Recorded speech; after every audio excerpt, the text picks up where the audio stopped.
ಎಲ್ರಿಗೂ ನಮಸ್ಕಾರ. ಎಲ್ರಿಗೂ ಎಜು ವರ್ಡ್ ಕನ್ನಡ ಯೂಟ್ಯೂಬ್ ಚಾನಲ್ಗೆ ಸ್ವಾಗತ. ಸೊ ಯಾರೇನ ನಮ್ಮ ಚಾನಲ್ ಸಬ್ಸ್ಕ್ರೈಬ್ ಆಗಿಲ್ಲ, ಈ ಕೂಡಲೇ ನಮ್ಮ ಚಾನಲ್ ಸಬ್ಸ್ಕ್ರೈಬ್ ಆಗಿ ಅದೇ ರೀತಿ ಪಕ್ಕದಲ್ಲಿರೋ ಬೆಲ್ಲಕ್ಕನ್ನು ಪ್ರೆಸ್ ಮಾಡೋದ್ರ ಮುಖಾಂತರ ಆಲ್ ಅನ್ನೋ ಆಪ್ಷನ್ನ ಚೂಸ್ ಮಾಡ್ಕೊಳ್ಳಿ.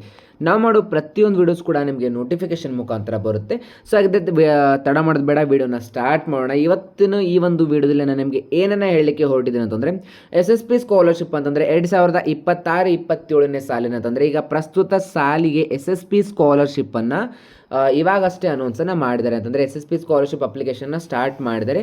ಸೊ ಅದರ ರಿಗಾರ್ಡಿಂಗ್ ನಾನು ಈ ಒಂದು ವಿಡಿಯೋನ ಮಾಡ್ತಾ ಇದ್ದೀನಿ. ಸೊ ಈ ಒಂದು ವಿಡಿಯೋದಲ್ಲಿ ಇನ್ ಡೀಟೇಲ್ ಆಗಿ ನಿಮಗೆ SSP ಸ್ಕಾಲರ್ಶಿಪ್ ಯಾವ ರೀತಿ ಹಾಕೋದು, ಇವಾಗ ಚೇಂಜ್ ಆಗಿರುವಂತಹ ಪೋರ್ಟಲಲ್ಲಿ ಯಾವ ರೀತಿ SSP ಸ್ಕಾಲರ್ಶಿಪ್ಪನ್ನು ನೋಡೋದು, ಮತ್ತು ಇನ್ನುಳಿದ ಪ್ರತಿಯೊಂದು ಮಾಹಿತಿಯನ್ನು ಈ ಒಂದು ವಿಡಿಯೋದಲ್ಲಿ ನಾನು ಇನ್ ಡೀಟೇಲ್ ಆಗಿ ನಿಮಗೆ ನೀಡ್ತಾ ಹೋಗ್ತೀನಿ.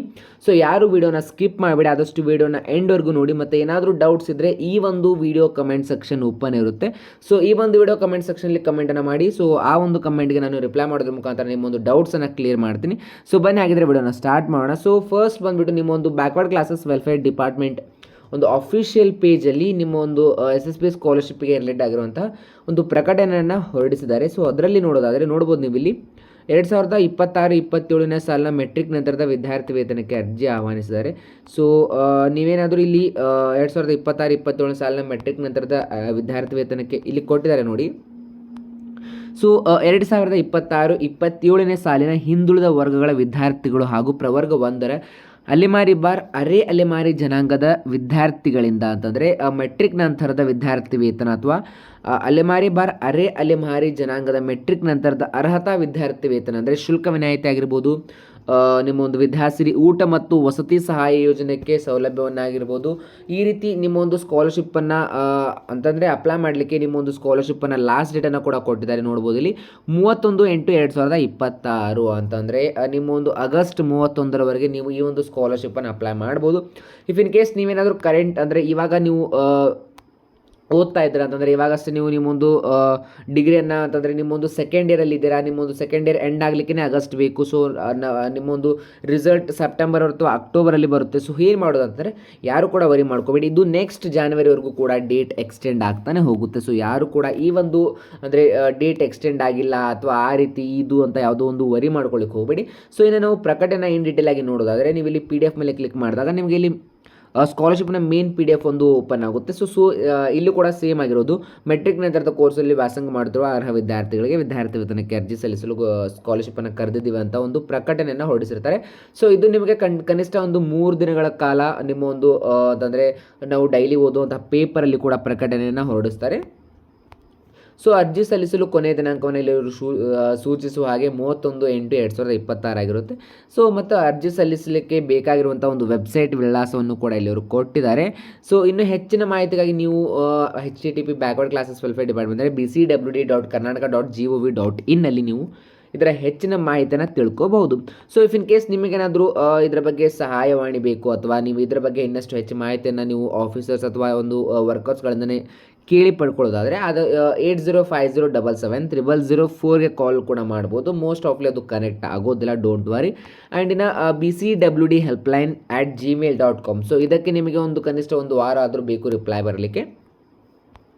ಸೊ ಇನ್ನು post matric help desk @gov.in ಇದೊಂದು ಬಂದುಬಿಟ್ಟು ತಂತ್ರಾಂಶ. ಇಲ್ಲಿ ನಿಮ್ಮ ಒಂದು ಏನಂತಂದರೆ ಪ್ರತಿಯೊಂದು ಮಾಹಿತಿಯನ್ನು ಕೂಡ ಇಲ್ಲಿ ಅವರು ಕೊಡ್ತಾರೆ. ಸೊ ಇದು ಬಂದುಬಿಟ್ಟು ಸ್ವಲ್ಪ ವರ್ಕ್ ಆಗುತ್ತೆ ಅಂತ ಹೇಳ್ಬೋದು. ಆ್ಯಂಡ್ 1902ಗೆ ಕಾಲ್ ಮಾಡಿದರೆ ಅವರು ಸಡನ್ನಾಗಿ ನಿಮ್ಮ ಒಂದು ರಿಲೇಟೆಡ್ ಆಫೀಸರ್ಸ್ಗೆ ಕನೆಕ್ಟ್ ಮಾಡಿಬಿಟ್ಟು ನಿಮ್ಮ ಒಂದು ಕಾಲನ್ನು ಏನಂತಂದರೆ ಕನೆಕ್ಟ್ ಮಾಡಿ ಕೊಡ್ತಾರೆ. ಸೊ ಇದು ಜಸ್ಟ್ ನಿಮಗೆ ಒಂದು ಅಪ್ಲಿಕೇಶನ್ನ ಹೆಲ್ಡ್ ಆಗಿರೋದು ಅನ್ನೋದನ್ನು ತೋರಿಸಿದ್ದೀನಿ. ಸೊ ಇನ್ನು ಸ್ಕಾಲರ್ಶಿಪ್ಪನ್ನು ಹೇಗೆ ಅಪ್ಲೈ ಮಾಡೋದು, ಸೊ ನೋಡ್ಬೋದು ನೀವು ಇಲ್ಲಿ ಅಂತಂದರೆ ಬ್ಯಾಕ್ವರ್ಡ್ ಕ್ಲಾಸಸ್ ವೆಲ್ಫೇರ್ bcwd.gov.in ಇನ್ನಲ್ಲಿ ಹೋಗ್ಬಿಟ್ಟು ಕೂಡ ನೀವು ಅಪ್ಲೈ ಮಾಡ್ಬೋದು. ಅಂದರೆ ಸೊ ಇಲ್ಲಿ ನಿಮಗೆ ಕ್ಲಿಕ್ ಹಿಯರ್ ಟು ಅಪ್ಲೈ ಅಂತ ಇರುತ್ತೆ. ಸೊ ಇಲ್ಲಿ ಕ್ಲಿಕ್ ಮಾಡಿ ಕೂಡ ನೀವು ಈ ಒಂದು ಸ್ಕಾಲರ್ಶಿಪ್ಪನ್ನು ಡೈರೆಕ್ಟಾಗಿ ಅಪ್ಲೈ ಮಾಡ್ಬೋದು. ಸೊ ಅದರ ಬದಲು ನಾನು ನಿಮಗೆ ಇಲ್ಲಿ ತೋರಿಸ್ತೀನಿ ಡೈರೆಕ್ಟಾಗಿ ಯಾವ ರೀತಿ ಅಪ್ಲೈ ಮಾಡೋದು ಅಂತಂದರೆ ನಿಮ್ಮೊಂದು ವೆಬ್ ಪೇಜಲ್ಲಿ SSP ಅಂತ ಸರ್ಚ್ ಮಾಡ್ಕೊಳ್ಳಿ. ಸೊ SSP ಅಂತ ಸರ್ಚ್ ಮಾಡಿದಾಗ ಮೇನ್ ಪೇಜ್ ಬಂದುಬಿಟ್ಟು SSP ಸ್ಕಾಲರ್ಶಿಪ್ ಪೋರ್ಟಲ್ದೇ ಆಗಿರುತ್ತೆ. ಸೊ ಅಲ್ಲಿ ನಿಮಗೆ ನೋಡ್ಬೋದು 2026 ಮತ್ತು 27ನೇ ಸಾಲಿನ ಮೆಟ್ರಿಕ್ ನಂತರದ ವಿದ್ಯಾರ್ಥಿ ವೇತನಕ್ಕೆ ಅರ್ಜಿ ಸಲ್ಲಿಸಲು ಇಲ್ಲಿ ಕ್ಲಿಕ್ ಮಾಡಿ ಅಂತ ಕೊಟ್ಟಿರ್ತಾರೆ. ಸೊ ಈ ಒಂದು ಲಾಗಿನ್ ಮೇಲೆ ನೀವು ಕ್ಲಿಕ್ ಮಾಡಿದಾಗ ಸೊ ನಿಮ್ಮ ಮುಂದೆ ಒಂದು ಹೊಸ ಪೇಜೇ ಓಪನ್ ಆಗುತ್ತೆ. ಅಂದರೆ ಪ್ರೀವಿಯಸ್ಲಿ ನೀವು ಸ್ಕಾಲರ್ಶಿಪ್ಪನ್ನು ಅಪ್ಲೈ ಮಾಡಲಿಕ್ಕೆ ಹೋದಾಗ ಬರುವಂಥ ಪೇಜ್ ಬೇರೆ ಆಗಿರುತ್ತೆ. ಸೊ ಇವಾಗ ಅಂತಂದರೆ ಇದು ಅಪ್ಡೇಟ್ ಆಗಿಬಿಟ್ಟು ಒಂದು ಪೇಜ್ ಮತ್ತು ಹೋಮ್ ಪೇಜ್ ಎಲ್ಲವೂ ಕೂಡ ಚೇಂಜ್ ಆಗಿರೋದ್ರಿಂದ ಸೊ ನಿಮಗೆ ಈ ರೀತಿ ಬರುತ್ತೆ. ಸೊ ಫಸ್ಟ್ ಏನಂತಂದರೆ ನೀವು ಸ್ಕಾಲರ್ಶಿಪ್ಪನ್ನು ಅಪ್ಲೈ ಮಾಡಲಿಕ್ಕೆ ಹೋದಾಗ ನಿಮಗೆ ಏನು ಕೇಳುತ್ತೆ ಅಂತಂದ್ರದ್ದು ನಿಮ್ಮ ಒಂದು ಕರೆಂಟ್ ಅಂತಂದರೆ ಪಾಸ್ವರ್ಡ್ ಪಾಲಿಸಿಯ ಪ್ರಕಾರ ನಿಮ್ಮ ಒಂದು ಪಾಸ್ವರ್ಡ್ ಬಂದುಬಿಟ್ಟು ಎಕ್ಸ್ಪೈರ್ ಆಗಿರುತ್ತೆ ಅಥವಾ ಪಾಸ್ವರ್ಡನ್ನು ರೀಸೆಟ್ ಮಾಡ್ಕೊಳ್ಳಿ ಅಂತ ಕೇಳುತ್ತೆ. ಸೊ ಹಾಗಾಗಿ ನೀವು ಡೈರೆಕ್ಟ್ ಫಾರ್ವರ್ಡ್ ಪಾಸ್ವರ್ಡ್ ಮೇಲೆ ಕ್ಲಿಕ್ ಮಾಡ್ಕೊಂಡ್ಬಿಟ್ಟು ನಿಮ್ಮ ಒಂದು ಪಾಸ್ವರ್ಡನ್ನು ರೀಸೆಟ್ ಮಾಡ್ಕೊಳ್ಳಿ. ಅಂತಂದರೆ ನಿಮ್ಮೊಂದು ಓಲ್ಡ್ ಐಡಿಯನ್ನು ಹಾಕಿ ನಿಮ್ಮೊಂದು ಸ್ಟೂಡೆಂಟ್ ಲಾಗಿನ್ನ ಐಡಿಯಾನ ಇಲ್ಲ ಹಾಕಿ ಅದಾದ ನಂತರ ನಿಮ್ಮೊಂದು ನ್ಯೂ ಪಾಸ್ವರ್ಡ್ ಮತ್ತು ಕನ್ಫರ್ಮ್ ನ್ಯೂ ಪಾಸ್ವರ್ಡನ್ನು ಕೊಟ್ಬಿಟ್ಟು ಗೆಟ್ ಒ ಟಿ ಪಿ ಮೇಲೆ ಕ್ಲಿಕ್ ಮಾಡಿದರೆ ರಿಜಿಸ್ಟರ್ ಮೊಬೈಲ್ ನಂಬರ್ಗೆ ಒ ಟಿ ಪಿ ಹೋಗುತ್ತೆ. ಸೊ ಅದರಿಂದ ನಿಮ್ಮೊಂದು ಪಾಸ್ವರ್ಡ್ ಬಂದುಬಿಟ್ಟು ಚೇಂಜ್ ಆಗುತ್ತೆ. ಸೊ ಆಫ್ಟರ್ ಪಾಸ್ವರ್ಡ್ ಚೇಂಜ್ ಆದ ನಂತರ ಯಾವ ರೀತಿ ಮತ್ತೆ ಮುಂದೆ ನಿಮಗೆ ಸ್ಕಾಲರ್ಶಿಪ್ಪನ್ನು ಅಪ್ಲೈ ಮಾಡೋದು ಅಂತ ಇಲ್ಲಿ ನಿಮಗೆ ತೋರಿಸ್ತೀನಿ. ಸೊ ಇದಾದಮೇಲೆ ನಿಮ್ಮೊಂದು ವ್ಯಾಲಿಡ್ ಯೂಸರ್ ಐ ಡಿ ಅಂದರೆ ಸ್ಟೂಡೆಂಟ್ ಐ ಡಿ ಮತ್ತು ಪಾಸ್ವರ್ಡನ್ನು ಹಾಕ್ಕೊಳ್ಳಿ. ಸೊ ನಾನು ನಿಮಗೆ ಇಲ್ಲಿ ತೋರಿಸ್ತೀನಿ ನೋಡಿ. ಸೊ ಹಾಕಿ ಲಾಗಿನ್ ಅಂತ ಕೊಟ್ಟ ನಂತರ ನಿಮಗೆ ಈ ರೀತಿ ಲಾಗಿನ್ ಪೇಜ್ ಇಲ್ಲಿ ನೋಡ್ಬೋದು. ನಿಮ್ಮೊಂದು ಲಾಗಿನ್ ಪೇಜ್ ಓಪನ್ ಆಗಿದೆ. ಇಲ್ಲಿ ಸ್ಟೂಡೆಂಟ್ ನೇಮ್ ಮತ್ತು ಸ್ಟೂಡೆಂಟ್ ಐ ಡಿ ಕೂಡ ಇಲ್ಲಿ ಶೋ ಆಗುತ್ತೆ. ನಿಮ್ಮೊಂದು ಸ್ಟೂಡೆಂಟ್ ಐ ಡಿ ಶೋ ಆಗುತ್ತೆ. ಪ್ರತಿಯೊಂದು ಕೂಡ ಇಲ್ಲಿ ನಿಮಗೆ ಇನ್ ಡೀಟೇಲ್ ಆಗಿ ತೋರಿಸ್ತಾ ಹೋಗುತ್ತೆ.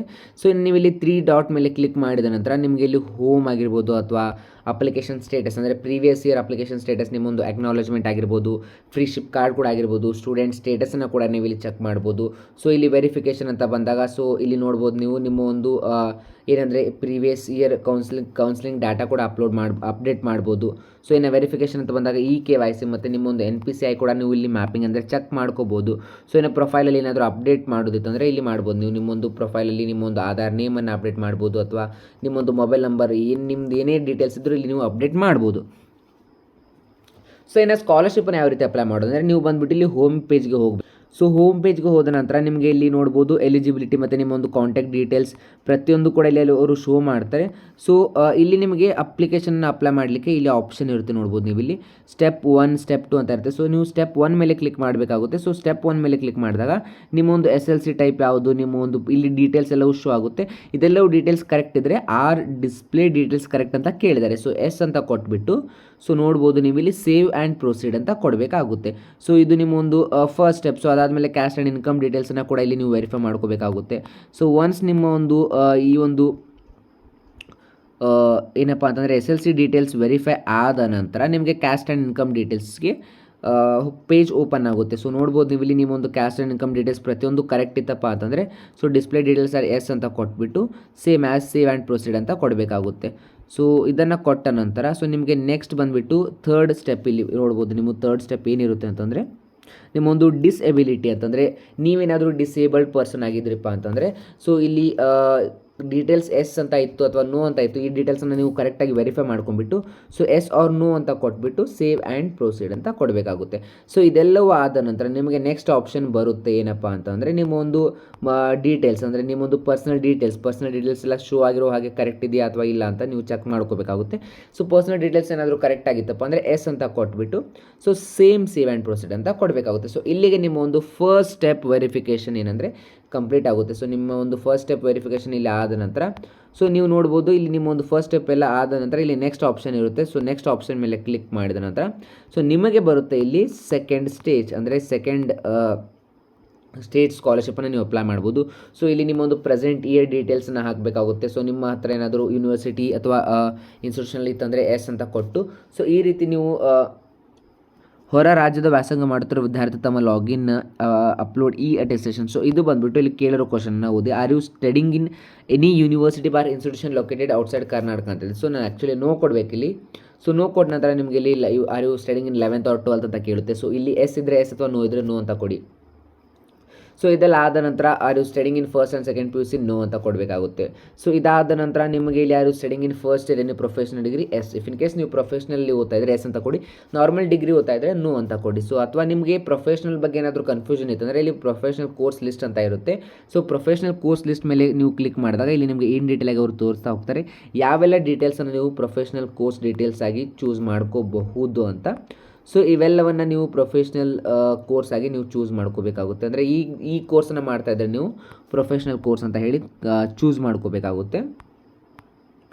ಸೊ ಇದಾದ ನಂತರ ಸೊ ಈ ಒಂದು ವಿಡಿಯೋದಲ್ಲಿ ನಾನು ಇಷ್ಟೇ ತೋರಿಸಿದ್ದು. ಯಾಕಂತಂದರೆ ಈ ಒಂದು ಸ್ಕಾಲರ್ಶಿಪ್ನ ನಾನು ನಿಮಗೆ ಅಪ್ಲೈ ಮಾಡಲಿಕ್ಕೆ ಹೋಗಿರುವಂಥ ಒಂದು ಡೆಮೋ ID ಏನಿತ್ತು ಅದು ಬಂದುಬಿಟ್ಟು ಇನ್ನೂ ಕೂಡ ಅಂತಂದರೆ ಕರೆಂಟ್ಲಿ ಥರ್ಡ್ ಇಯರ್ ಓದ್ತಕ್ಕಂಥ ವಿದ್ಯಾರ್ಥಿನಿದು ಮತ್ತು ಥರ್ಡ್ ಇಯರಿನ ಪಾಸ್ಔಟ್ ಆಗಿಲ್ಲ. ಸೊ ಹಾಗಾಗಿ ವಿದ್ಯಾರ್ಥಿ ವೇತನ ತಂತ್ರಾಂಶದಲ್ಲಿ ಇನ್ನು ಅವರ ಥರ್ಡ್ ಇಯರ್ ಪಾಸಿಂಗ್ ಡೀಟೇಲ್ಸ್ ಕೂಡ ಶೋ ಆಗ್ತಾ ಇಲ್ಲ.